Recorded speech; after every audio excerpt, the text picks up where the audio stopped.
résumé, donc, nous avons parlé de la médecine de précision dans les cancers. Et cette médecine de précision est actuellement de mise, puisque la plupart des localisations, on les traite grâce à la médecine personnalisée. Il y a des avancées thérapeutiques qui font qu'on recherche des altérations moléculaires. Et en fonction des altérations moléculaires, on donne le traitement qu'il faut au bon patient et au bon moment, c'est-à-dire des traitements efficaces, moins toxiques chez les patients.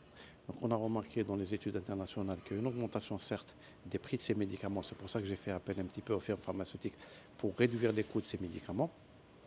Maintenant qu'on les fabrique en Algérie, c'est encore une bonne chose puisque nous allons réduire les coûts de la prise en charge. Et l'idéal, donc, c'est de prendre en charge ces patients avec ces nouvelles thérapeutiques pour avoir des résultats efficaces. Ce qui est important aussi à savoir, c'est qu'on a pris comme exemple le cancer du poumon, parce que c'est celui où il y a beaucoup de mutations, surtout chez les patients qui ont un adénocarcinome du poumon, un carcinome épidermoïde.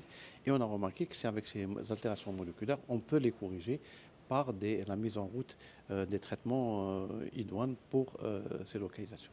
Un état des lieux de ces avancées en Algérie, puisque maintenant nous avons les guides thérapeutiques qui ont été faits et qui vont être revus à la fin de l'année en fonction des enregistrements de médicaments.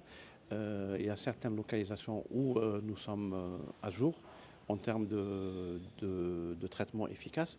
Ce qui est important, c'est justement améliorer cette collaboration entre les collègues pathologistes, les oncologues médicaux et les hématos dans la prise en charge des cancers en général et pas seulement celui du poumon.